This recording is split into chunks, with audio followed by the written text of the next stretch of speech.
वालों प्यार भरी सत श्री अकाल सारिਆਂ ਨੂੰ। आ वेखो मैं नवा डिजाइन लैके आई एक। आ वेखो आ डिजाइन, ये डिजाइन हैगा जी 5 ते 2 6 5 घरां दा डिजाइन आ। ते असीं तुहाडी मर्जी इस तरह आ वेखो इस तरह डिजाइन बनाना असीं। ये बच्चे दे स्वैटर ते पा सकदे हो ते लेडीज़ स्वैटर ते पा सकदे हो। आ वेखो तुहानूं मैं बनाना दसदी हां हुण मैं।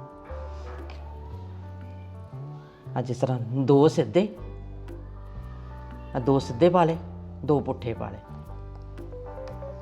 2 पुट्ठे पाने। आ वेखो आ 4 सलाइयां असीं सीधियां पा लईआं सीधे सीधे। हुण असीं डिजाइन पाना वा। डिजाइन च पा के आ वेखो वल पाना पहलां असीं इस तरह वल पा के इनू पुट्ठा पा लेना। फिर तिन्नां दा असीं एक करना। आ वेखो तिन्नां दा एक कर लिया। आ वेखो तिन्नां दा एक कर लिया। एक करके फिर असीं वल पाना, वल पा के फिर असीं एक पुट्ठा बुनना। इस तरह पुट्ठा बुन लिया। फिर असीं वल पाना, वल पा के फिर असीं 2 पुट्ठे पाने। देखो 2 पा ले पुट्ठे, 2 पा के फिर असीं इसे तरह ही वल पा के पुट्ठा पाना। फिर तिन्नां दा एक करना असीं। तिन्नां दा एक कर लिया। एक करके फिर असीं पुट्ठा पा लिया। एक पुट्ठा पा के फिर वेखो 2 फिर वल पा के असीं 2 पुट्ठे पा ले।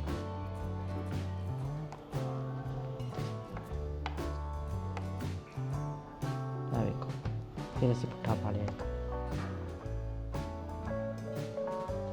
तिन्नां दा असीं फिर एक कर लेना। फिर एक पुट्ठा पा लिया। फिर तिन्नां दा असीं वल पा लिया। फिर असीं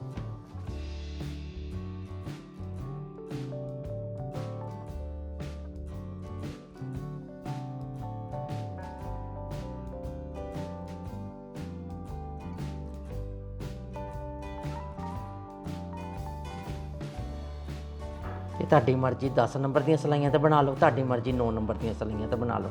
ਇਹ ਵੇਖ ਲਓ ਤੁਸੀਂ, ਮੋਟੀ ਉੱਨ ਹੋਵੇ ਬਰੀਕ ਉੱਨ ਹੋਵੇ, ਉਹ ਉਸ ਉੱਨ 'ਤੇ ਡਿਪੈਂਡ ਹੁੰਦਾ। ਮੋਟੀ ਉੱਨ ਹੋਵੇ ਬਰੀਕ ਹੋਵੇ। ਇੱਕ ਪੁੱਠੀ ਸਿਲਾਈ ਹੁਣ ਅਸੀਂ ਸਾਰੀ ਪੁੱਠੀ ਪਾਣੀ।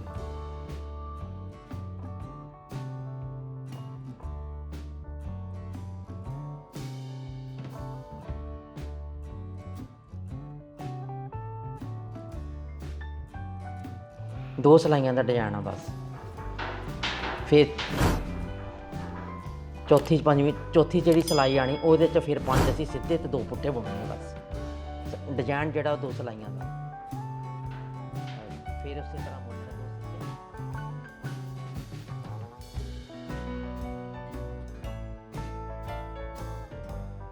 ये अगे वल पाना असीं। फिर वल पा के फिर तिन्नां दा असीं एक करना।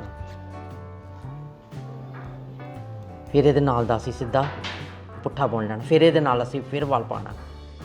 ये नाल असीं ये नाल वल पा लिया। फिर असीं 2 पुट्ठे पा लेने।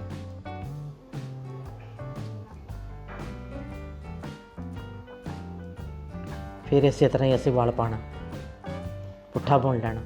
फिर असीं तिन्नां कुंडियां दा एक कर देना। फिर इस तरह ही असीं वल पाना। फिर 2 पुट्ठे पा लेने, वल पा लेना। फिर असीं वेखो सीधा पा के फिर असीं इनू वल पा के फिर पुट्ठा तिन्नां दा एक करता। फिर इस तरह ही असीं इनू वल पा के सीधा बुन लिया। फिर 2 पुट्ठे बुन लेने असीं।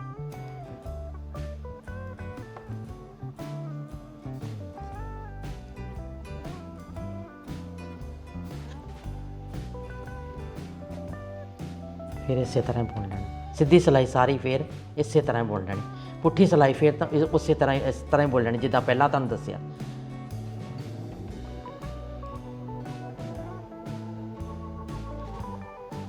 इनू फिर वल पा के फिर असीं तिन्नां दा एक कर देना। फिर इत्थों वल पा के असीं एक बना लिया। फिर 2 पुट्ठे बन जाने साडे।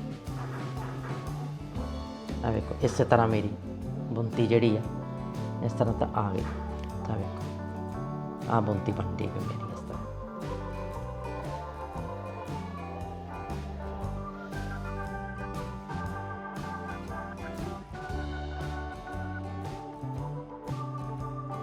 तो आ हुण मेरी डिजाइन बन गया ना। डिजाइन बन गया ना। हुण मेरे 2 सिलाइयां का डिजाइन बनाता। हुण इस तरह 2 सीधे 2 पुट्ठे ਤੇ ਪੰਜ ਸਿੱਧੇ ਪਾ ਕੇ ਫਿਰ ਪੁੱਠੇ, ਫਿਰ 5 ਸਿੱਧੇ 2 ਪੁੱਠੇ ਪਾ ਕੇ ਇਸੇ ਤਰ੍ਹਾਂ ਤੁਸੀਂ 4 ਸਿਲਾਈਆਂ ਪਾ ਲੈਣੀਆਂ। ਸਿੱਧੀ ਸਿਲਾਈ ਫਿਰ ਪੁੱਠੀ ਸਿਲਾਈ ਪਾ ਕੇ 4 ਸਿਲਾਈਆਂ ਪਾ ਕੇ ਜੋ ਸਾਡੀਆਂ 4 ਸਿਲਾਈਆਂ ਪੂਰੀਆਂ ਹੋ ਗਈਆਂ, ਫਿਰ 2 ਸਿਲਾਈਆਂ ਦੀ ਬੁਣਤੀ ਇਸੇ ਤਰ੍ਹਾਂ ਤੁਸੀਂ ਸ਼ੁਰੂ ਕਰ ਲੈਣੀ ਆ। 2 ਸਿੱਧੇ 2 ਪੁੱਠੇ ਪਾ ਕੇ ਫਿਰ ਵਲ ਪਾ ਕੇ ਫਿਰ ਇਸੇ ਤਿੰਨਾਂ ਦਾ ਇੱਕ ਕਰਕੇ ਫਿਰ ਵਲ ਪਾ ਕੇ ਫਿਰ 2 ਪੁੱਠੇ ਪਾ ਕੇ ਇਸੇ ਤਰ੍ਹਾਂ ਤੁਹਾਡੀ ਇਹ ਅਸੀਂ ਤੁਹਾਡੇ ਡਿਜ਼ਾਈਨ ਤਿਆਰ ਹੋ ਜਾਣਾ ਵਾ। ਔਰ ਜੇ ਤੁਹਾਨੂੰ ਮੇਰੀ ਵੀਡੀਓ ਚੰਗੀ ਲੱਗੇ ਲਾਈਕ ਜ਼ਰੂਰ ਕਰ ਦੇਣਾ। ਧੰਨਵਾਦ।